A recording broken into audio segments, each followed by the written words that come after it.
Olá! Tudo bom, gente? Boa noite a todos.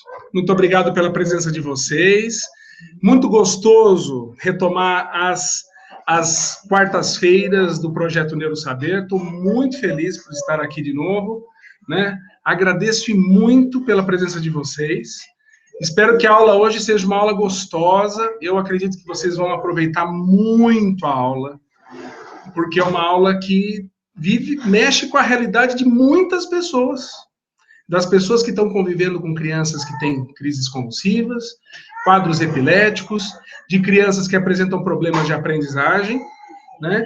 Crianças que precisam, muitas vezes, não só de tratamento da sua epilepsia, mas uma atenção voltada para a dificuldade que essa epilepsia pode estar associando à sua vida escolar, que a epilepsia está levando à sua vida efetiva, os preconceitos que indivíduos que têm epilepsia podem sofrer na escola. Crianças com distúrbios epiléticos são vistas ainda com preconceito, com muita desconfiança pela sociedade em geral. Isso também acontece com frequência dentro da escola, né? Eu tenho vários casos no meu consultório de crianças que são epiléticas e sofreram bullying, né? Sofrem bullying todos os dias. Então, a gente tem que estar muito atento a essas crianças. Então, vamos iniciar a nossa aula. Para que a gente possa já ir para o assunto, mesmo porque vocês já devem estar cansadas também, fim do dia, trabalharam, a gente já está acostumado com isso aqui nas aulas de quarta-feira da Neurosaber. Então, vamos iniciando a nossa aula. Então, nós vamos focar, eu vou direcionar a aula de epilepsia para as dificuldades de aprendizagem, tá? Não só dificuldades causadas por transtornos específicos de aprendizagem, mas também por transtornos de comportamento, porque as duas coisas andam de mãos dadas. Então, vamos falar um pouco do que é epilepsia. Muita gente acha que ter uma convulsão só na vida já é epilepsia. Não, gente, não é, tá? Epilepsia, a definição está muito consolidada hoje. A epilepsia é uma doença neurológica, uma doença crônica, ou seja, não tem cura. É uma doença que vive com o indivíduo por anos a fio, uma doença caracterizada pela ocorrência de 2 ou mais crises não provocadas. O que é uma crise não provocada? É uma crise que ocorre espontaneamente, não teve qualquer tipo de desencadeamento causado por trauma, ou causado por febre, ou causado por algum tipo de doença degenerativa. Não, o indivíduo teve aquela crise e não se sabe o motivo. Passa 1 ou 2 dias, a pessoa está bem, como se nada tivesse acontecido. Então, guardem muito bem essa definição. A epilepsia é uma doença caracterizada pela ocorrência de 2 ou mais crises não provocadas, certo? Uma crise já pode caracterizar a epilepsia? Sim, em alguns casos muito específicos. Quando a gente vê que a crise é uma crise parcial, que ocorre em uma área só do cérebro, que é uma crise que ocorreu e durou por mais de 20, 30 minutos, uma crise que leva a alteração no comportamento da pessoa depois, ou leva a uma alteração motora. Então, essa crise, mesmo que tenha sido uma única vez, a gente já deve considerar que provavelmente é um quadro de epilepsia. O que acontece muito quando quadros epiléticos ocorrem na infância? É muito comum, depois de uma crise, a criança mudar o comportamento. A mãe fala assim, doutor, olha, até a convulsão estava tudo bem. Depois da crise convulsiva, meu filho está mais agitado, está mais irritado, está mais inquieto, meu filho não para, meu filho está mais... o pavio mais curto, ele dormia bem, ele passou a não dormir. Então, a partir do momento que ocorre uma crise, é muito comum ocorrer algumas modificações relacionadas a isso. O índice de epilepsia na população geral é de 20 a 70 pessoas afetadas pela epilepsia a cada 100 mil habitantes. Ou seja, mais ou menos a cada 20, 25 pessoas no mundo, uma já teve uma crise convulsiva. Então é muito importante vocês terem uma ideia de como isso é comum. Muita gente acha que epilepsia é algo raro. Não é não. Veja um histórico da sua própria família. Você vai encontrar muito frequentemente pelo menos uma pessoa, em algum momento, em alguma geração, teve pelo menos uma crise epilética. O que são crises não provocadas, né? Então, eu já tinha falado, que são crises sem uma causa definida, mas que costuma ter um amplo histórico familiar. Então, guardem isso, né? Nós não sabemos a causa, muitas vezes faz exames e não acha a causa, mas tem um amplo histórico familiar. Crises provocadas podem ocorrer, um indivíduo pode ter uma convulsão provocada pelo quê? Por febre, por trauma ao bater a cabeça fortemente, por distúrbio metabólico tóxico, induzida por medicações, induzida por drogas lícitas como o álcool. O álcool é um grande provocador de crises epiléticas, tá? E drogas ilícitas. Cocaína provoca crise, maconha provoca crise, né? Crack provoca crise, heroína provoca crise convulsiva. Então, muitas vezes em pronto-socorro, quando chegava um adulto tendo crise convulsiva e alguém da família junto dizendo que ele nunca teve aquilo, primeira coisa que vinha na cabeça, ou ele encheu a cara, bebeu demais, ou ele usou alguma droga. Primeira coisa que a gente pensa, né? E muitas vezes era isso aí mesmo. Intoxicações por substâncias químicas, por substâncias halógenas, etc. E também as crises convulsivas podem ser provocadas por tumores cerebrais e por situações em pós-operatórios. Pós-operatórios de qualquer tipo, de qualquer região do corpo. Depois vai ser disponibilizado para perguntas. Olha, as perguntas que vocês já podem começar a fazer, depois da aula vai ser disponibilizadas essas perguntas, tá bom? Vocês podem estar mandando por e-mail, podem estar mandando... Depois da aula... Durante a aula, depois que terminar os slides. Tá. Depois de terminar os slides, eu vou responder as perguntas. Perfeito, como de costume. Então, esses fatores aí abaixo, febre, trauma, medicações, drogas, intoxicações, tumores, pós-operatório, podem gerar crises convulsivas, tá? Mas estas não costumam causar epilepsia, a não ser que depois que o indivíduo tem um tumor e ele retire esse tumor, e ao retirar o tumor, algumas áreas cerebrais ficam muito sensíveis, ele pode vir a ter convulsão. Depois de uma cirurgia, pode vir a ter crise convulsiva, e ter crise convulsiva para o resto da vida. Aí, torna-se uma epilepsia, tá? Mas, no geral, a epilepsia, a definição é que são crises não provocadas. A epilepsia é uma doença que tem um comportamento no qual duas fases da vida ela ocorre de forma mais comum. Na fase infantil e na fase idosa. O período da fase adulta é um período relativamente protegido da manifestação e do aparecimento da doença epilética. Já na fase da infância e na fase idosa, são os picos principais de aparecimento. Nós não sabemos bem por quê, mas dá para imaginar. São épocas em que ou o cérebro está em construção, em desenvolvimento, ou na fase idosa o cérebro já está entrando numa fase de desconstrução, né? Pela própria idade, pela própria senilidade do processo da idade, os efeitos da senilidade da idade no cérebro do indivíduo, tá?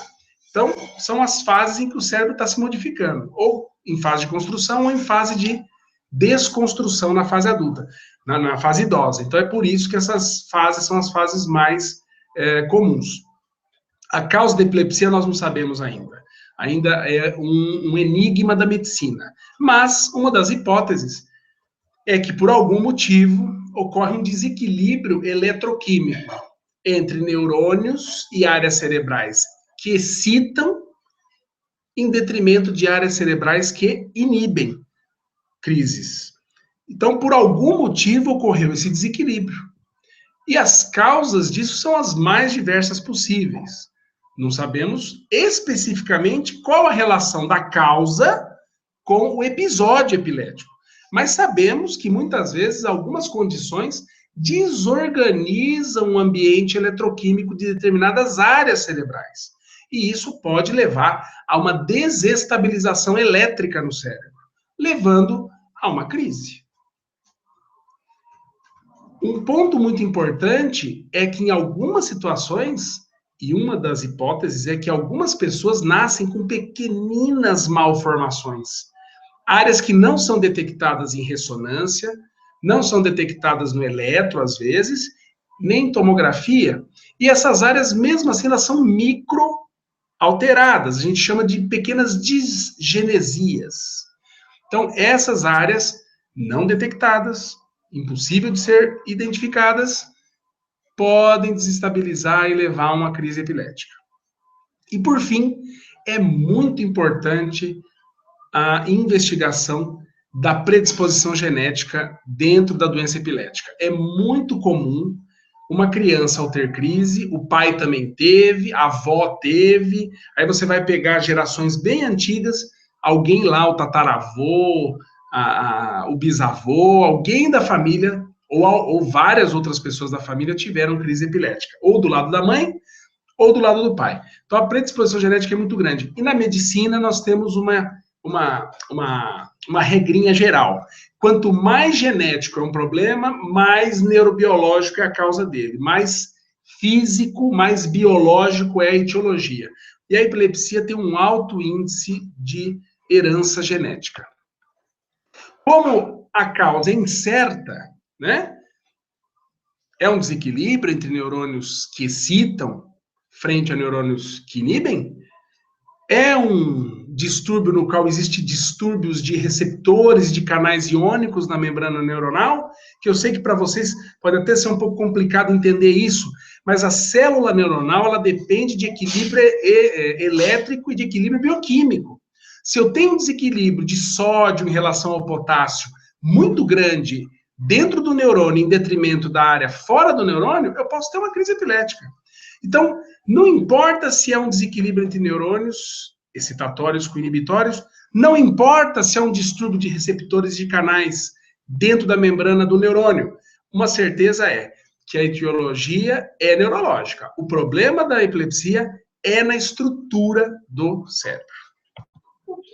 Nós temos dois grandes tipos de epilepsia. Epilepsias com crises parciais e epilepsias com crises generalizadas. As crises parciais, como vocês podem estar observando aqui, são crises restritas a uma determinada área.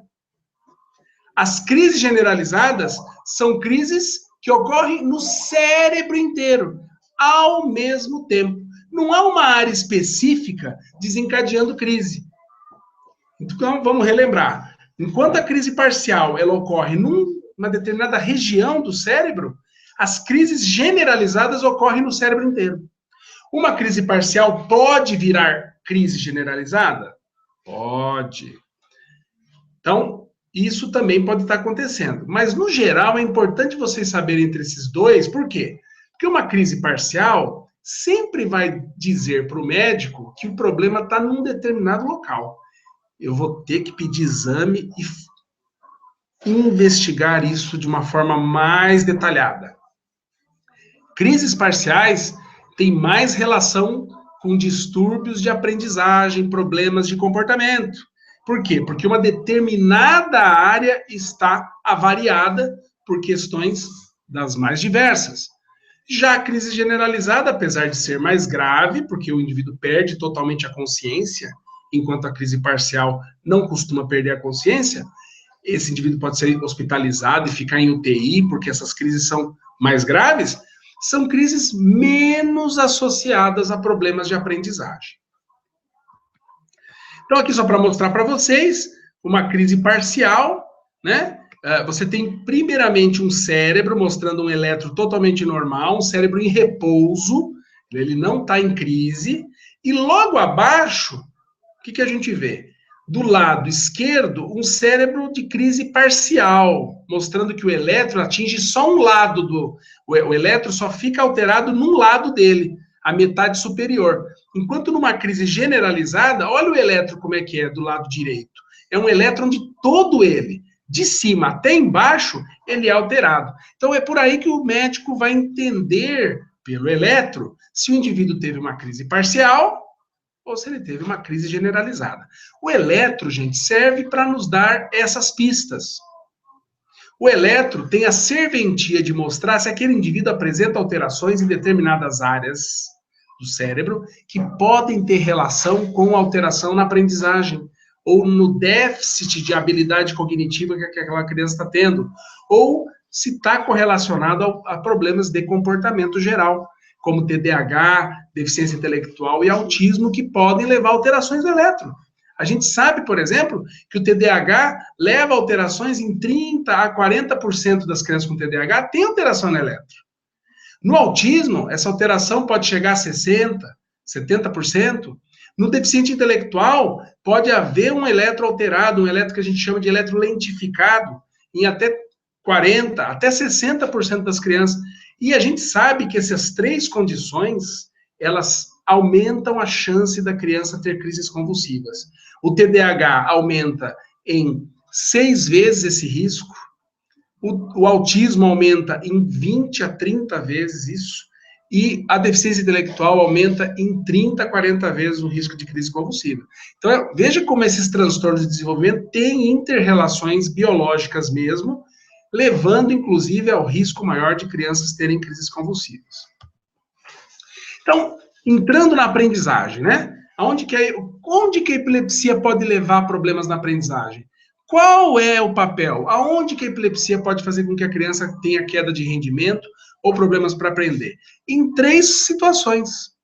Primeiro, se essa epilepsia leva a alguma alteração importante na arquitetura do cérebro, na arquitetura da superfície cerebral, onde estão concentrados os neurônios que têm participação na aprendizagem.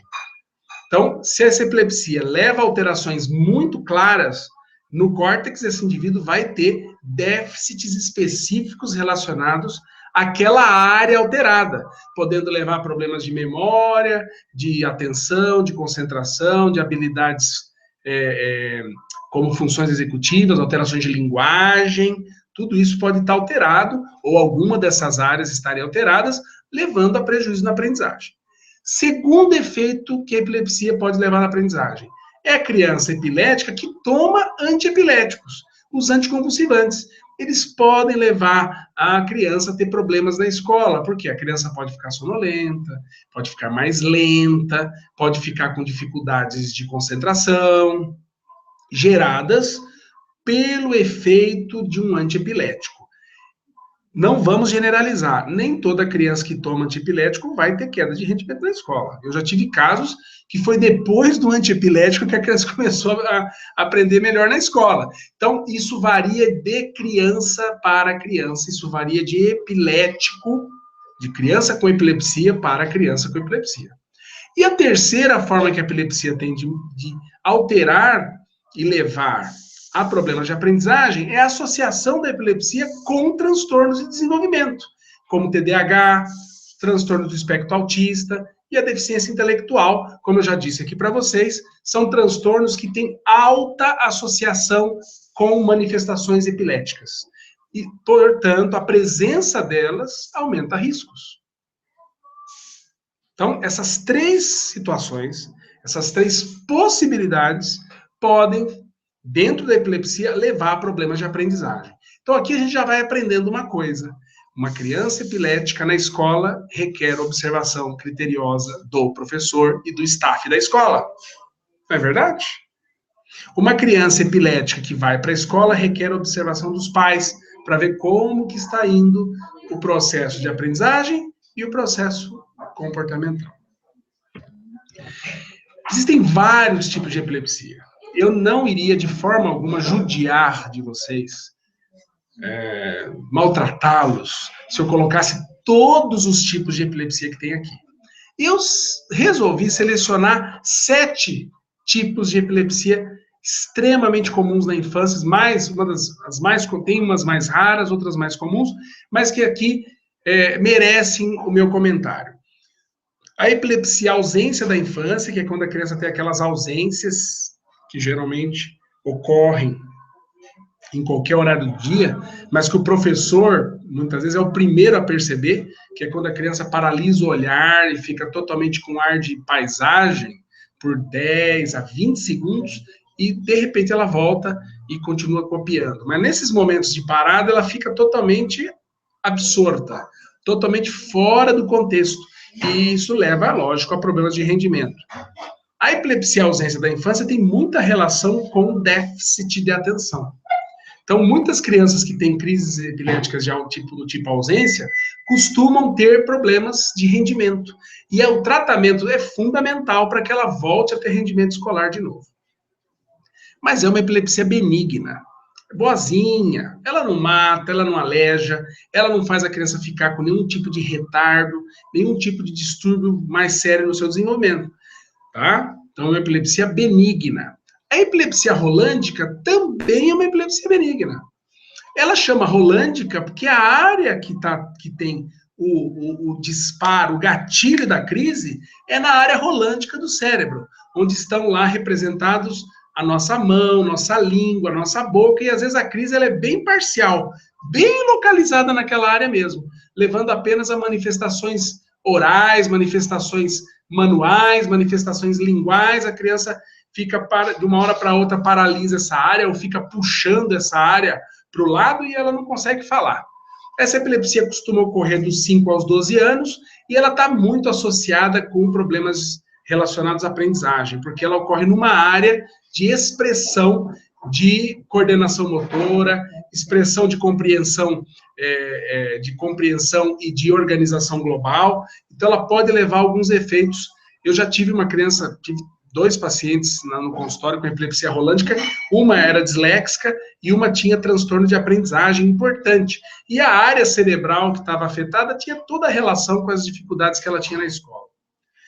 Agora eu vou falar aqui as 4 próximas crises, epilepsias, né? Os 4 tipos de epilepsias próximas são mais graves, né? As epilepsias mioclônicas, a síndrome de Dravet, a síndrome de Lennox-Gastaut e a síndrome de West, que são 4 tipos de epilepsias consideradas epilepsias de má evolução, epilepsias malignas, que fazem a criança involuir no seu desenvolvimento, leva a alterações cognitivas graves, podendo ter manifestações autísticas e até manifestações de deficiência intelectual.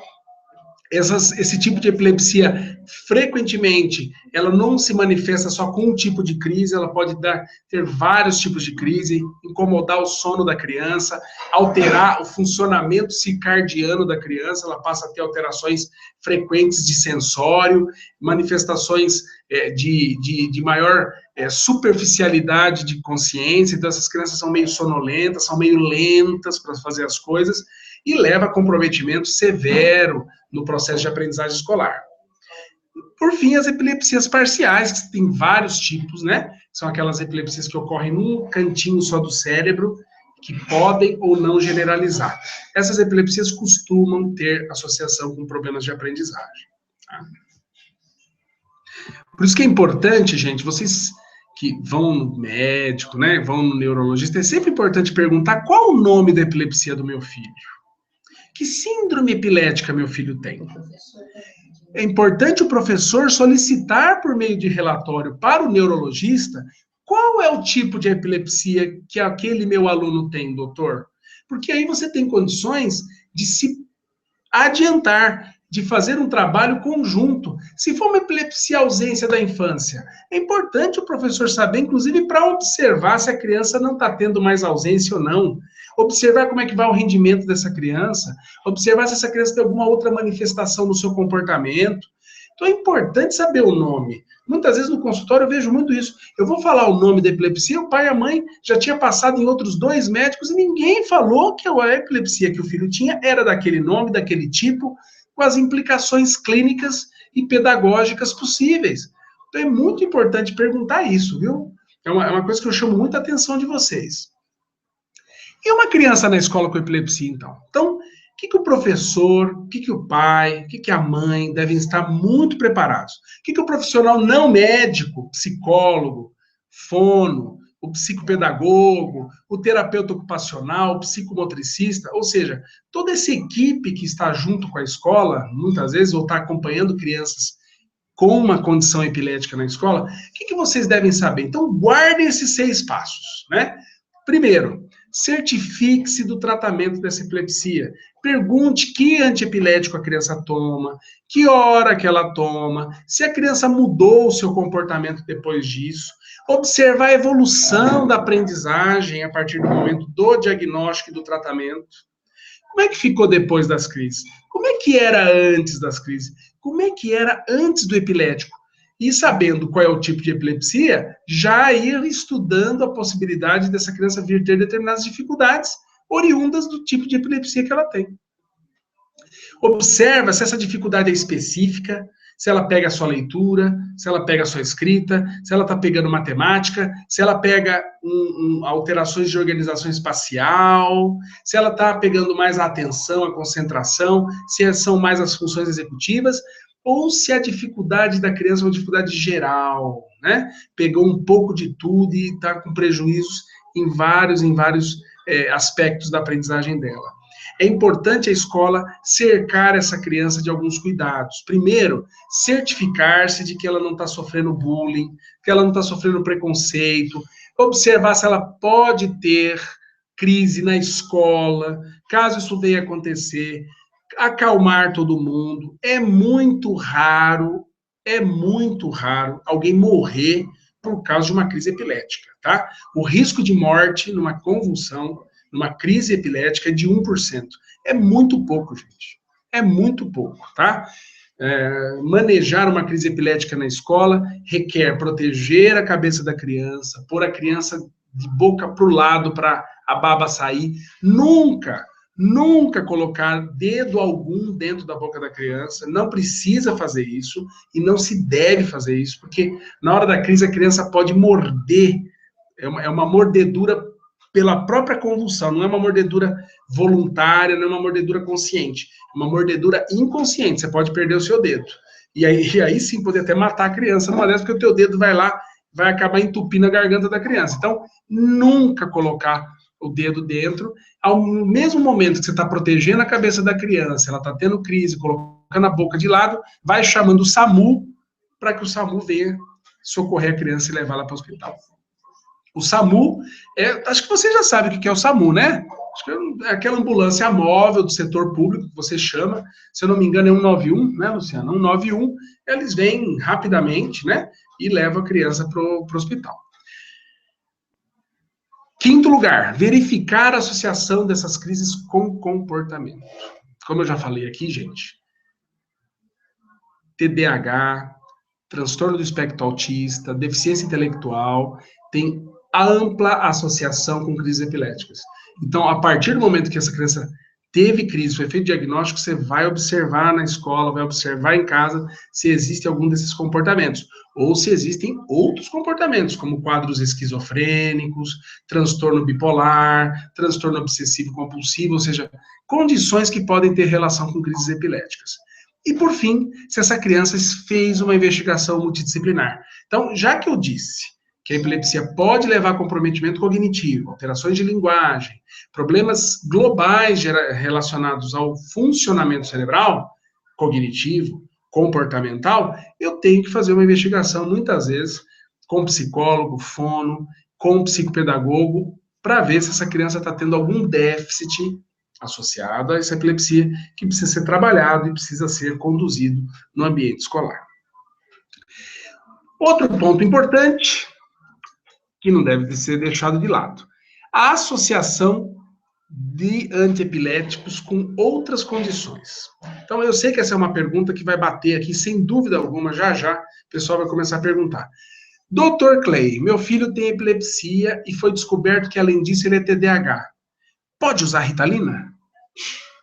Pode, tá? Pode. Pede um eletro, se o eletro vir normal, a gente fica mais tranquilo. Se o eletro vir alterado, entra com antiepilético para epilepsia e dá Ritalina para o déficit de atenção e hiperatividade. Feito isso, o risco da epilepsia piorar com o uso da Ritalina é mínimo. é praticamente zero, é considerado pelos consensos internacionais algo muito raro de acontecer, tá? Mas nesse ponto a criança está em acompanhamento com o médico. E o médico vai acompanhar. O que não pode fazer é dar Ritalina e não dar um antipilético. Aí você está expondo a criança a ter crise mesmo. Tá? Então essa é uma pergunta interessante. Criança com autismo, eu tenho que controlar a epilepsia muito bem? Sim, porque a epilepsia com autismo costuma piorar os sintomas do autismo, principalmente em meninas autistas. Tá? Meninas com autismo costumam ter maior incidência de crises epiléticas de difícil controle. E crises epiléticas de difícil controle pioram o quadro clínico do autismo. Então, nós temos que tratar o quadro epilético da criança com autismo. No deficiente intelectual, é a mesma coisa. O deficiente intelectual com crise vai ficar mais lento, vai ter muito mais dificuldade no ambiente da escola e mais problemas de comportamento. Então, tem que tratar criteriosamente a epilepsia desse paciente. Certo, gente? Acho que ficou bem claro. Esse último slide, acho que é um slide importante, é um roteiro para vocês seguirem na escola a toda criança que apresenta epilepsia no ambiente escolar. Ok? Muito bem. Espero que vocês tenham gostado bastante da aula. Estou esperando ansiosamente pelas perguntas. Eu quero agradecer novamente a todos vocês por estarem aqui conosco. Muito obrigado. Um grande abraço. E eu achei que o tema era muito bom para a gente estar abordando aqui. Por quê? Porque eu vejo que a epilepsia ainda é um tabu, hein? Passados anos e anos, ainda é um tabu dentro da nossa sociedade, mesmo a epilepsia hoje tendo critérios, protocolos, associações internacionais que fazem pesquisa e geram guidelines e protocolos de atendimento e de condução dessas crianças.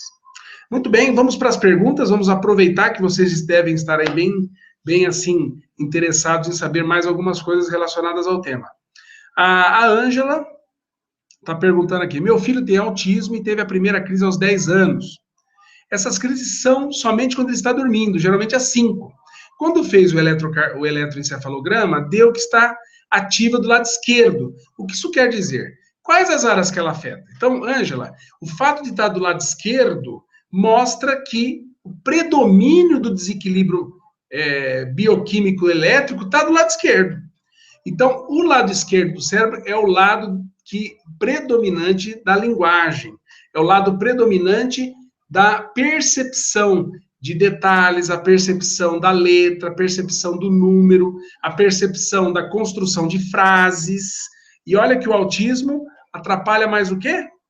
A área da linguagem. Então, predominantemente, a linguagem verbal, a linguagem de símbolos, de números, de letras.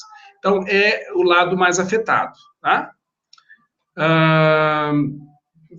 A crise febril, com o tempo passa? Simone perguntou. Olha, sim, via de regra, se for crise chamada convulsão febril benigna, ela ocorre dos 6 meses aos 5 anos de vida. Tende a desaparecer. Mariana, a epilepsia visual ou auditiva pode ser considerada epilepsia parcial? Sim, Mariana, é uma epilepsia parcial e costuma acabar na fase adulta. O pico dela é no final da adolescência. Juliana, então a diferença de uma convulsão comum é que é provocado e a epilepsia não? Está correto? Então vamos lá. Gente, não, aqui é uma questão de conceito. Toda convulsão é uma epilepsia? Toda epilepsia é uma convulsão? Então vamos lá. Toda convulsão faz parte do quadro de uma epilepsia. Por quê? A convulsão é o termo técnico utilizado para aquela crise onde o indivíduo perde totalmente a consciência e bate os braços e as mãos daquela forma típica que a gente vê em filmes ou lá no pronto-socorro. Isso chama-se convulsão. Qualquer outro tipo de crise epilética, fora essa, não é convulsão. A gente chama de crise epilética, tá? Então, é isso aí mesmo. A convulsão é um tipo de crise, um tipo de manifestação de crise epilética. A Janete fez uma pergunta aqui. Tem um aluno com epilepsia de ausência, como deve intervir no ensino? Pois ele tem muita dificuldade. Janete, primeira coisa, tem que se certificar que as crises estão controladas. Esse é o primeiro ponto. Segundo ponto, tem que observar como é que era o rendimento antes das crises e depois do remédio que foi introduzido. Às vezes a medicação está em dose meio alta. Pode estar fazendo o rendimento cair. Mas há uma terceira possibilidade que é necessário você investigar. Se além da epilepsia, se ela não tem transtorno de déficit de atenção, por exemplo. Pode ter.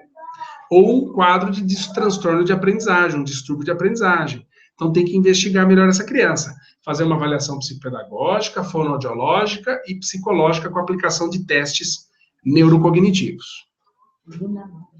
Luna Mara, meu filho tinha crise convulsiva febril e teve 7 crises no total. No ano passado ele foi diagnosticado com epilepsia e esse ano TDAH. Minha pergunta é, as crises em si que ele teve podem ter prejudicado a aprendizagem? É possível, Luna Mara. Não dá para dizer com todas as letras. Mas cada vez que uma criança tem crises repetitivas, ela pode ter alterações, microalterações na sua arquitetura cerebral, na dinâmica bioquímica cerebral. Isso pode levar a problemas de aprendizagem, sim. Edneia, doutor, minha filha tem 16 anos, tem epilepsia desde os 3 e ainda não é alfabetizada. Olha, Edneia, então veja mais um motivo para a gente se preocupar com os quadros epiléticos. Olha bem, a tua filha tem epilepsia desde pequenininha e ela ainda não está alfabetizada. Minha pergunta é, será que ela não tem algum outro transtorno neurológico aí? Tem que investigar, viu? Tem que investigar uma deficiência intelectual ou um transtorno de aprendizagem, né? Você deveria estar procurando uma neuropsicóloga para fazer testes, aplicação de testes específicos, cognitivos, uma avaliação fonoaudiológica para ver como é que está a linguagem da sua filha e um neurologista para investigar um pouquinho melhor essa epilepsia aí que atrapalhou tanto a vida da tua filha na escola. Yara Gama, Dr. Clay, meu filho tem um histórico compatível com a epilepsia, mas nunca acusou nos exames. Pode não acusar, viu, Yara? Tá baixando sua pergunta aqui. Lu, como é que eu vou lá? Lu, me ajuda aqui. A minha contra-regra vai entrar em ação, porque... Oi, gente. Vai abaixando aqui. É que é muita pergunta, por isso. Yara, Dr. Clay, meu filho tem um histórico compatível com a epilepsia, mas nunca acusou nos exames. Desde bebê, trancava os dentinhos dormindo. E aos 3 aninhos ficava sentado e parecia estar dormindo por alguns segundos, com aspecto de ausência.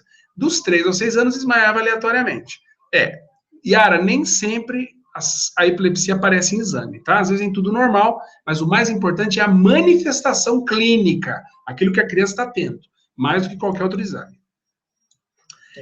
Tatiane, uma sobrinha com autismo, toma topiramato sem nunca ter tido crises. E o médico disse que era para ela se acalmar. Mas esse medicamento não é um antiepilético? Boa, Tatiane, boa pergunta. Em medicina, nem todo remédio mais indicado para uma coisa só é usado para aquela coisa. Então, o topiramato é um antiepilético, mas ele pode ser um estabilizador de humor também.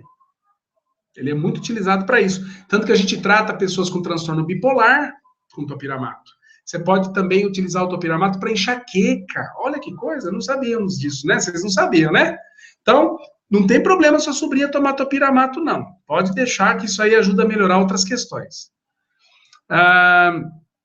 Janice Catapreta Souza, é certo dizer que uma criança de 6 anos que possui muitas crises epiléticas ser diagnosticada como ter presença de quadros psicóticos devido ao comportamento de agitação? Olha, tem que ver, uma coisa é comportamento de agitação, outra coisa é quadro psicótico. Outra coisa é ter quadros psicóticos levando a problemas de agitação. Então tem que ver isso aí. O que são quadros psicóticos? É perda súbita, completa da capacidade da noção do contexto à sua volta. Começa a falar coisa que não existe, começa a ver coisa que não existe, começa a ter julgamentos ou discursos fora da realidade de uma hora para outra e perde a capacidade de se acoplar ao contexto e das pessoas. Então tem que tomar um pouco de cuidado com isso. Esses termos a gente não pode confundir, não. Vanessa, atualmente a neurociência traz a teoria que a epilepsia durante a infância pode ser provocada pelo desequilíbrio de glutamato e GABA. Isso realmente procede? Sim, Vanessa, procede. Lembra que eu falei das alterações entre neurônios excitatórios e inibitórios? Essa alteração ocorre exatamente pelo desequilíbrio do glutamato e do GABA. Eliana, crises de epilepsia deixam afasias no cérebro? Tem um tipo de epilepsia chamada epilepsia de... Oh, meu Deus, sumiu aqui. Há uma epilepsia chamada de... Chama-se afasia epilética. Ou tem um outro nome que agora, olha, fugiu da minha cabeça agora, do meu cérebro. Olha que eu já fiz diagnóstico em algumas ocasiões dessa condição. O indivíduo é totalmente normal, de repente ele começa a ter crises e ele evolui com afasia, tá? Então, essa síndrome ela é muito característica, ela pode evoluir com afasia sim, mas não só ela, tem outras condições aí mais sérias que podem levar também. Luna Mara, Dr. Clay, agradeço muito a aula, já passei por vários profissionais e nunca tinham me dito que epilepsia e TDAH estão correlacionados, e nem que as crises poderiam prejudicar o aprendizado. Muito obrigado, que Deus abençoe. Muito bem, Luna Mara, isso já é um conhecimento clássico dentro da área médica, dentro dos especialistas em TDAH, desde o início dos anos 2000, que nós sabemos que existe correlação entre epilepsia e TDAH. Tá? E a comprovação científica veio nos últimos 10, 15 anos. Então, é isso aí, tem que ficar sempre de olho nessa possibilidade. Adriana, minha filha teve crise epilética aos 15 anos. Aos 15. Após. E hoje tem 20. Não atrapalhou seu rendimento na escola. O único problema é que, se ela ler muito, a língua pula e tem que parar para não entrar em crise. Ela toma 2 comprimidos de Depakote, 250 miligramas, quando vai tomar essa medicação. Até quando vai tomar essa medicação? Adriana, enquanto ela tiver risco de crise, ela deve tomar essa medicação. Essa epilepsia da sua filha está parecendo muito uma epilepsia que a gente chama de epilepsia reflexa, que ocorre quando o indivíduo fixa o olhar em modificações rápidas de luzes ou modificações rápidas de imagem. Talvez é isso que está acontecendo com a tua filha. E o Depakote é uma das mais eficazes medicações para essa condição. Regiane, tem um aluno com epilepsia refratária, não controlada, foi descartado o autismo, está avaliado com TGD hiperativo e às vezes agressivo. Como devo agir? Bom, primeiro, controlar bem as crises convulsivas. Segundo, se foi descartado o autismo, mas está no grupo dos TGDs, tá meio estranha essa história, hein? Será que não é autista essa criança, não? Eu acho que tem que fazer uma avaliação um pouquinho mais aprofundada aí, tá? Vamos lá, estamos terminando. Ângela, doutor, obrigada pela resposta, parabéns pela iniciativa. Para mim, está sendo uma luz no fim do túnel. Moro numa pequena cidade de Sergipe, onde não temos esclarecimentos. Estou aprendendo a cuidar adequadamente dele e melhorar sua qualidade de vida. Muito bem, Ângela. Eu acho que a principal finalidade dessa aula é essa mesmo, é levar conhecimento para lugar onde o conhecimento geralmente demora para chegar. Chegando, melhorar a qualidade de vida das pessoas, inclusive do seu filho. Tayane, na escola tem uma aluna com epilepsia e retardo mental leve, ou deficiência intelectual leve. A Alessandra lá, síndrome de Landau-Kleffner. Isso, Alessandra, obrigado, Alessandra. Muito bem, é isso mesmo. Aquela epilepsia que evolui com afasia. Síndrome de Landau-Kleffner. Isso mesmo, muito obrigado. Na escola tem uma aluna com epilepsia e deficiência intelectual leve. Faz uso de antiepilético. O senhor tem algo a comentar sobre esse tipo de associação? Sugestões de trabalho, fora o já mencionado nessa aula? Olha, primeiro, se ela tem uma deficiência intelectual leve, a causa da dificuldade escolar está clara. Só tem que checar se esse antiepilético não está atrapalhando a evolução. Deixar muito claro, na boa parte das vezes o antiepilético não atrapalha, viu, gente? Basta usar na dose certa e, às vezes, no horário certo. Vamos continuar. Kátia, meu filho de 6 anos fez um eletroencefalograma, onde deu uma alteração e o médico diagnosticou como epilepsia e receitou Depakene. Qual seria a finalidade desse medicamento? Primeiro ponto, seu filho teve crise convulsiva? Se ele não teve, mesmo com o eletro alterado, não justifica tomar o remédio, tá? Então tem que olhar isso com calma. A Mariana fez a seguinte pergunta: o neurônio regenera? Até agora as evidências mostram que não, tá? E em quadros graves, menos ainda. Mas na área de epilepsia não é bem uma degeneração que acontece, ocorre apenas uma modificação plástica e bioquímica de funcionamento. É diferente, tá? Não é morte de neurônio. Mas a última pergunta para nós terminarmos. E agora? Vamos ver. Tem muita pergunta, gente. Desculpa. Essa? Então vamos lá. Aqui, Lúcia. Gostei dessa pergunta. Acho que é uma pergunta bem ilustrativa. Tive convulsões desde pequena até 7 anos, mas nunca apresentei problemas de aprendizagem. Então, essas crises não alteraram as funções cerebrais. Atualmente, sou neuropsicopedagoga e estudo muito. Lúcia, tudo em medicina é risco de ocorrer e risco de não ocorrer. Você é um exemplo daquela que teve crise, mas que não teve sequela, não teve nenhuma modificação, não teve nenhum transtorno de desenvolvimento associado ou transtorno de aprendizagem associada, tá? Mas você, como neuropsicóloga, deve sempre se preocupar com aquelas crianças com epilepsia que aparecem aí no seu consultório. Elas podem ter alguma dessas condições. Então tem que estar de olho, tá bom? Muito bem. Agradeço muito a presença de vocês, bastante a presença de vocês. Agradeço muito por vocês terem estado aqui hoje. Espero que a aula tenha sido muito proveitosa e vamos, aos poucos, retomando as rotinas de quarta-feira, tá?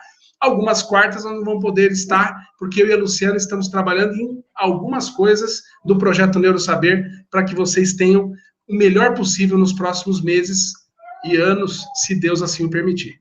Um grande abraço e uma boa noite para vocês, tá? Até.